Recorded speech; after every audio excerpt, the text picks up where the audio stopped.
બોલો અનાદિ શ્રી કૃષ્ણ નારાયણ ભગવાનની જય. જામનગરની અંદર મહારાજ ઘણા વર્ષો રહ્યા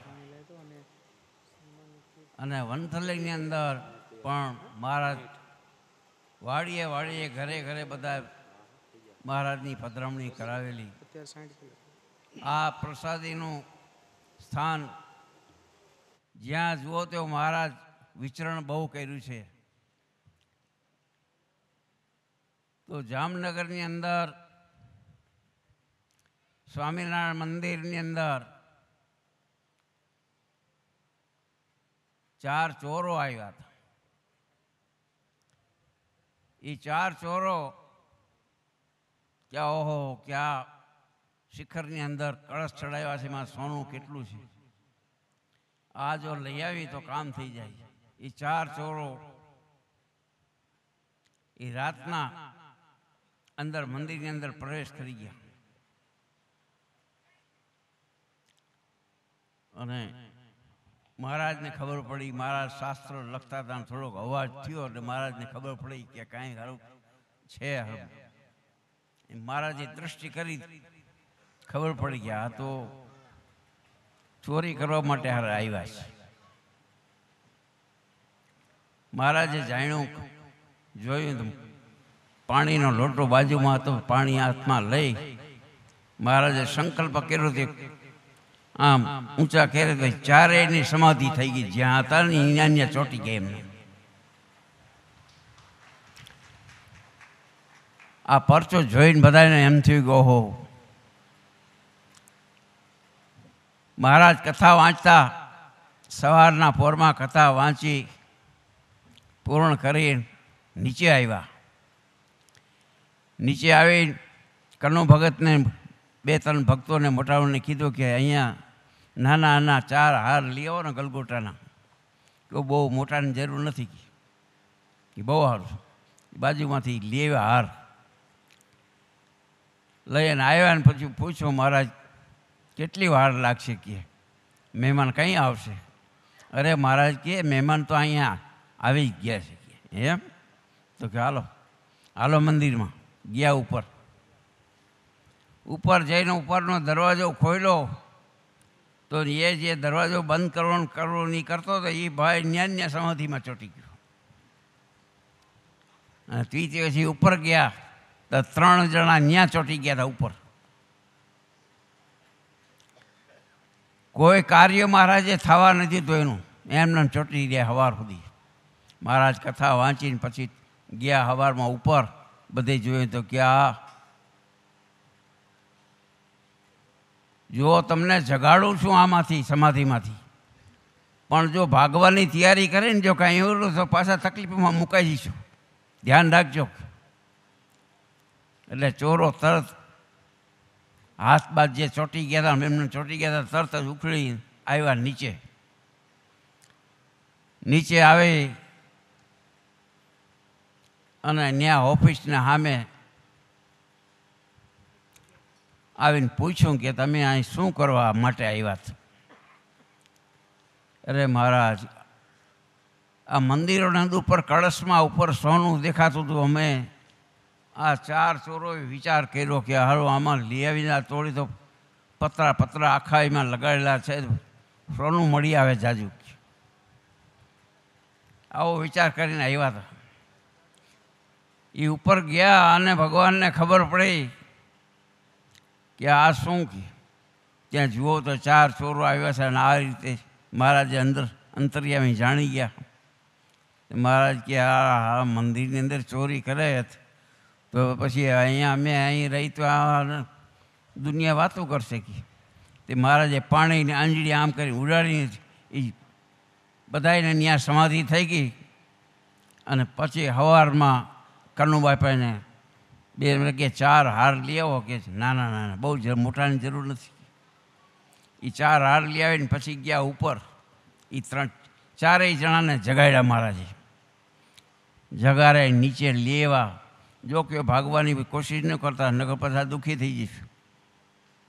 હવે તમે જો શું કરવા આવ્યા હતા એ અહીં વર્તાંત કયો એટલે બધા ભક્તોને ખબર પડે. એટલે જે હકીકત હતી ભાઈ કે અરે મહારાજ આ ઉપર મંદિરની ઉપર આવા કળશની અંદર સોનું દેખાતું હતું અમને, એ સોનું ચોરવા માટે અમે આવ્યા હતા, પણ અહીંયા કોઈ ભગવાન અવતાર અહીંયા હશે, અમને સારું કાંઈ ન અમારું હાયલું. એમને દિવાલમાં ઉપર શિખરમાં ગયા તે બધું એમને ચોંટી ગયા, કાંઈ ન થયું અમારાથી. તો કે હવે મહારાજ હવે આજથી પછી અમે પ્રતિજ્ઞા લઈને આજથી તમારી આ સ્વામિનારાયણની કંઠી અમે બાંધી 4 જણા અને ભક્ત થઈશું, બાકી હવે આ ચોરીનો ધંધો મૂકી દઈશું. આ બધા જગજાહેર બધાને આરે બોલ્યા. તો કે એમ સાચું? તો કે હા. એના કુટુંબીજનો જે લોજ ને માંગરોળમાં એના ભાઈઓ કુટુંબો વધારે ન્યા રહીએ છે, ત્યાં આ 4 જે ભક્તો હતા એના કુટુંબીજનો લગભગ વहाँ હતા. તે અમુક ટાઈમ અહીંયા રહ્યા ને પછી ગયા લોજ ને માંગરોળ. આવા પરચાને આવી જે ભગવાનની ભક્તિને આવો જે ભગવાનના અલૌકિક લીલા ચરિત્રો આપણે સાંભળીને તો આપણા હૃદયની અંદર એમ થઈ જાય કે ઓહો, પૃથ્વીની અંદર જો ભગવાન હોય તો બધા આવી રીતે બચી શકે ને ચોરોનું કામ કરી જાય તો શું આપણી કિંમત રહી. એમ ભગવાન અનાદિ શ્રી કૃષ્ણ નારાયણ રાજકોટથી જામનગર જવા તૈયારી હતી. એમાં વંશલીના ભક્તો આવ્યા કે મહારાજ તમે રાજકોટથી જામનગર જવાના છો તો અમારું વંશલી વચમાં આવે છે, તો મહારાજ થોડોક લાભ દો, થોડીક કથા વાંચીને તમારી વાણી સંભળાય તો બધાના આત્મામાં શાંતિ થાય કે તમારો યોગ તો ઘણો થયો, રાજકોટમાં થયો અને જામનગરમાં પણ થયો. એટલે અમને એમ થાય છે કે અહીંયા આવો તો સારું. મહારાજ કે બહુ સારું.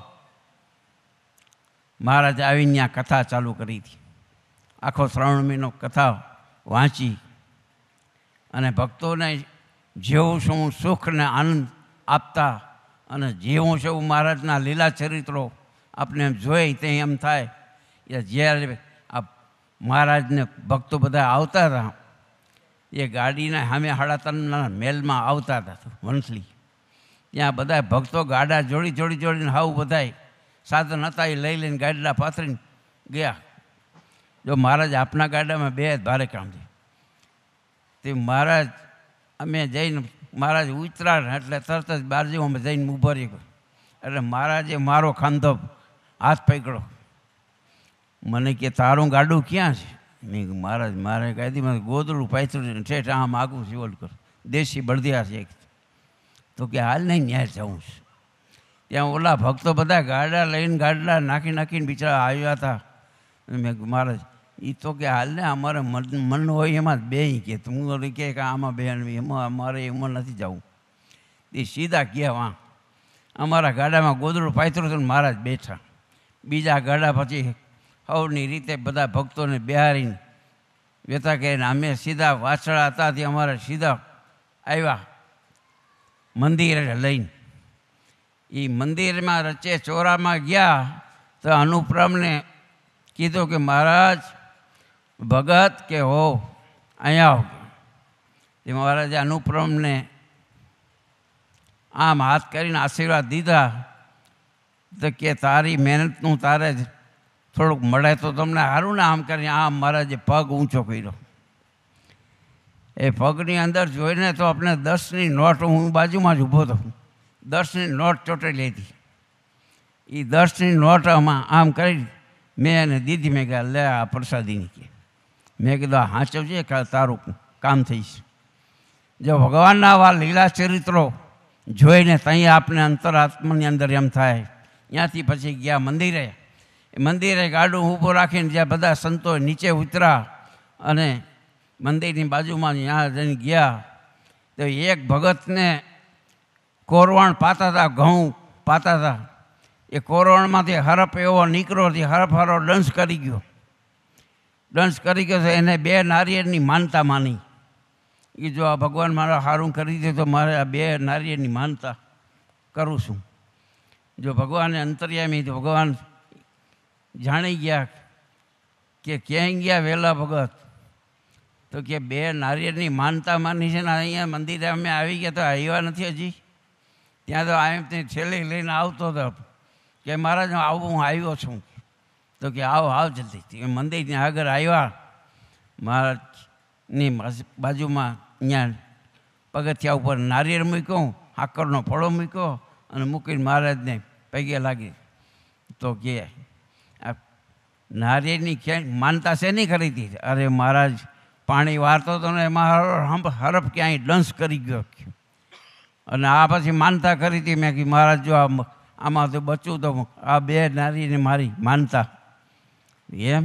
તો કે આ મહારાજ આમ હાથ ફેર્યો ઉપર નીચે જઈને, આમ હાથ ફેર્યો ને તો કે અહીં મેરો ડંસ. કે હા એ હાથ ફેર્યો ને તે પછી એનું ઝેર હતું ને ઉપર કાંઈ ચડ્યું નહીં, કાંઈ ન થયું. એ વેલાભાઈ હજી હમણાં સુધી હતા, વેલજી મનજી ભગા. મહારાજે આપણે આવા પરચા અને આવા જે વંશની અંદર અનેક પરચાઓ આપને જાણવા જોવા મળે છે. આ ભગવાન આ પૃથ્વીની અંદર આવે તો મહારાજ કે એના ચમત્કારો એવા હોય. એક સમય એવો આવ્યો, વાડીએ મારે જવું હતું. મેં કીધું 1-2 વાગે જઈશ કીધું બચે. એટલે મહારાજ જમવા બેઠા હતા એટલે મેં કીધું હવે મહારાજ જમીન પછી હું મારા ટાઈમે વિયો જઈશ કીધું. એમ મહારાજ જમીન ગયા ઉપર, તો ઉપર પહોંચી ગયા અને ઉપર જઈને મહારાજ જેરી તરત એને ભગવાનને જ દિવ્ય દ્રષ્ટિ હોય બધું દેખવા માંડ્યા. ત્યારે અમારે વાડીએ જે બળદિયાને હું જોડીને લીધો હતો એ બળદ બીમાર પડી ગયો હતો. ત્યારે ઊભો ન થાય ને એને બિચારો ખેતર વચ્ચે બિચારો પડ્યો રહ્યો એમને. તો હું પાણી પાઈ આવું, ચારો કાંઈક નાખી આવું અને આવતો રહું કાયમ એવી રીતે. તે મહારાજ અંતર્યામી ભગવાન જ્યાં અંદર રૂમમાં પહોંચવા ગયા તે મહારાજે તે જો ઓલો બળદિયો દેખાણો જે ગાડું જીતો હતો ને એ મહારાજની દ્રષ્ટિ પડી હતી. તરત એ બળદ આય કે ભગત કે ઓઠ કે હાલ આપણે જવું છું. તરત મારે એક નાનો ભગત હતા, ભગતને લઈને અમે 3 જણા ગયા વાડીએ, આઘી વાડીએ. એ અમારી વાડીએ વાં જઈ કે મહારાજ કહે પાણી લઈ આવ કે બહુ સારું. મહારાજને મનાને હું જઈને હળી કરીને જોયું બધી ચારકી. ત્યારે અમે 2 વાડી છે અમારે, બીજી વાડીએ બધું સામાન અહીં ન રહેવું હોય ને એટલે કે ડોલ બોલ બધું સારું. મેં કીધું કાંઈ નથી અહીં. તે કે હવે શું કરું મહારાજ, અહીં પાણી કાઢવાનો કૂવામાંથી આમ કાંઈ છે નહીં, સારું મુશ્કેલમાં મુકાઈ ગયું. તું કે એમ? અરે પણ તું જોતો ખરો ક્યાંક હાઈસીએ કે વળી કીધું વળી ભાઈ ગયો.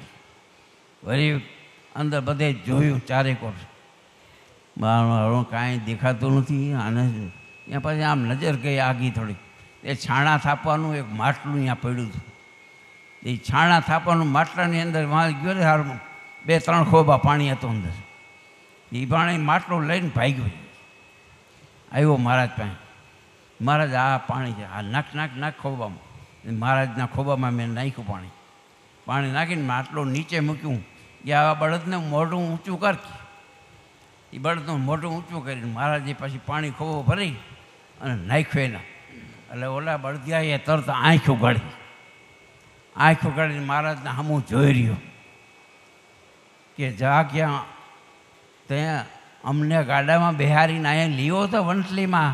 આજે મને તમારું કામ તારું કામ કરી તું આમ જે પડી જવાનો છે તો જઈશ ક્યાં કી આ જા ભગવાનના ધામમાં. જો આવી દિવ્ય લીલા ભગવાનના જે સંબંધવાળી વાત જો મહારાજ કે જો આ જીવાત્માની અંદર જો કાંઈ બી આપણે ભગવાનના અર્થે કાંઈ બી કરશું, ભગવાનની ઓળખાણ મહારાજના 57 ગ્રંથો મહારાજે લખી ગયા છે. સીતાની સમૃદ્ધિ આપણા માટે લખી ગયા છે.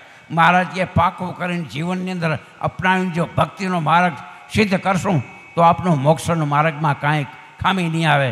મહારાજ કે આવા ભક્તો અને આવા પરચાઓ અને આ જે સુખનો આનંદ એ આપણે જ આ દેહ કરીને 50-60 વર્ષનું આ મકાન ભાડુંથી છે કંઈ ઠેસ આવીને પડ્યા તો ગયા એમ મહારાજ કે કાંઈ ભરોસો નથી આનો. માટે આપણું અંતર્યાત્માનું ભગવાનનું સેવન પૂજન ભક્તિ અને સેવા આવી મહાન જે આવા કાર્યોમાં જો ભગવાનની સેવા થશે તો તમારો મોક્ષનો આત્મા એ બળવાન થશે. સેવા કરશો તો મેવા મળશે, સુખ મળશે, શાંતિ મળશે, ભગવાનને અર્થે જે કરો એ થઈ શકે. પણ ભગવાનને અર્થે કાંઈ વાપરો નહીં, એમને ભેગું કરી રાખો તો છેવટ શું લઈ જાય? પોલીસ લઈ જાય ને, કોર્ટમાં જાય ને. એવા સમયે આવીને ઊભા રહીએ. મહારાજનું સેવા, પૂજા, ભક્તિ અને મહારાજનું જીવન આપને સમર્પણ કરીને ભગવાનને અર્થે વાપરી અને સેવા કરી. બોલો અનાદિ શ્રી કૃષ્ણ નારાયણ ભગવાનની જય.